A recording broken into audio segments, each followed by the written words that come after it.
আসসালামু আলাইকুম। আশা করি সবাই ভালো আছো। আলহামদুলিল্লাহ আমিও ভালো আছি। আজকে একটা টিস্যু বক্স বানিয়ে দেখাবো।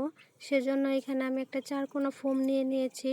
চারকোনা যে কোনো বক্স বা পুরনো টিস্যুর বক্স হলেও হবে, আমার কাছে ছিল না, সেজন্য আমি চারকোনা একটা ফোম নিয়ে নিয়েছি।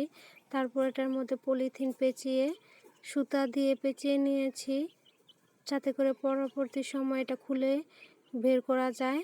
যদি আমি পলিথিনটা না লাগিয়ে নিই তাহলে আর এই ফোমটা বের করা যাবে না, ভিতরে টিস্যুও রাখা যাবে না।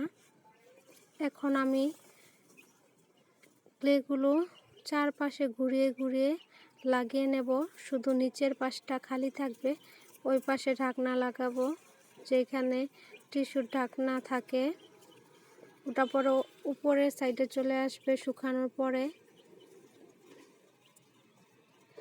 আমার কাছ থেকে দেখে তোমরা বিভিন্ন ডিজাইনের তৈরি করে নিতে পারবে। আমি এটা শুকালে পরে ডিজাইন করব, রং করব। এই পর্যন্ত তোমাদের সাথে অনেক কিছুই শেয়ার করেছি। যারা আমার ভিডিও দেখো তারা অবশ্য জানো, প্রথমে যখন তৈরি করা হয় তখন এগুলো দেখতে মোটেই ভালো দেখা যায় না, কিন্তু যখন সম্পূর্ণ তৈরি করা হয়ে যায় তখন কিন্তু খুবই ভালো লাগে। অন্য এক ভিডিওতে আমি আবার আরেকটা টিস্যু বক্স তোমাদের সাথে শেয়ার করে দেব। আজকে এটা তৈরি করতেছি। এখন শীতকাল, যেহেতু বেশি একটা রোদ ওঠে না, কুয়াশা থাকে, সেজন্য কোনো কিছু তৈরি করলে তাড়াতাড়ি শুকাতেও পারি না। এই কারণে ভিডিওগুলো ছাড়তে হয়তো একটু বেশি সময় লাগবে।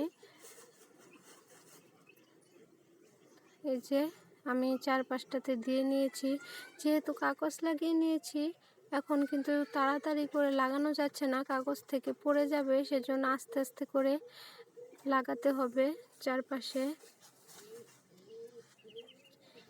এইখানে কিন্তু বক্স বা কোনো কিছু না থাকলে একটা ইট ব্যবহার করা যাবে। ইটের মধ্যে পলিথিন লাগিয়ে তারপর এইভাবে উপরে ক্লেগুলো লাগিয়ে নিলে কিন্তু সুন্দরভাবে হয়ে যাবে।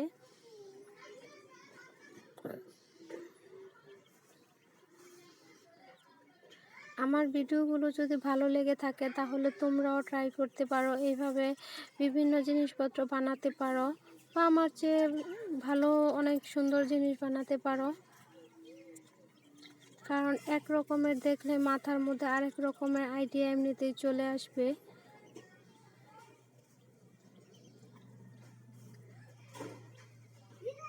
সুন্দরভাবে আমি লাগিয়ে নিতে চেষ্টা করতেছি। পলিথিনের কারণে মাঝে মধ্যে উঠে যাচ্ছিল। এই যে এখন লাগানো শেষ। উপরে একটু মারের হালুয়া দিয়ে আমি ফিনিশিং করে এটাকে সাইডে রেখে দেব। এখন উপরে যে ঢাকনাটা বানাবো সেই ঢাকনাটার জন্য আমি মাপ দিয়ে কাগজটা কেটে নিয়েছি। ফোমের মাপে কাগজটা কেটে নিয়েছি, সাইড দিয়ে হালকা একটু করে বেশি নিয়েছি। এখন আমি সম্পূর্ণ কাগজটা কভার করে নেব ক্লে দিয়ে।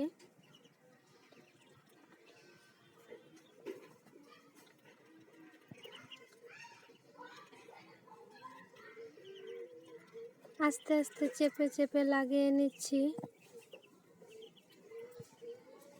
শুকালে কাগজগুলো একটু পাতলা হয়ে যায়, তাতে সমস্যা নেই। যখন এটাকে ফিনিশিং করে উপরে আবার প্রলেপ দেওয়া হয় তখন কিন্তু এটা সুন্দর করে ঠিক করা যায়। অনেক সময় রোদে শুকাতে গেলে পাতলা থাকার কারণে হালকা একটু বাঁকা হয়ে যায়, তাতেও সমস্যা নেই।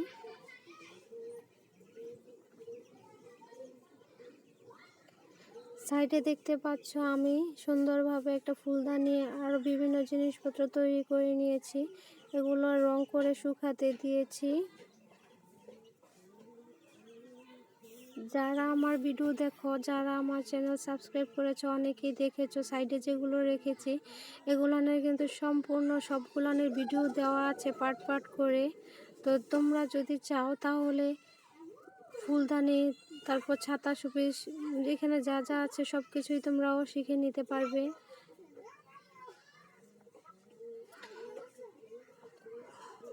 এটাকে চারকোনা ভাবে বানিয়ে নিতে হবে, যেহেতু আমার টিস্যু বক্সটা আমি চারকোনায় রেখেছি সেজন্য এটাও 4 কোণায় রাখবো।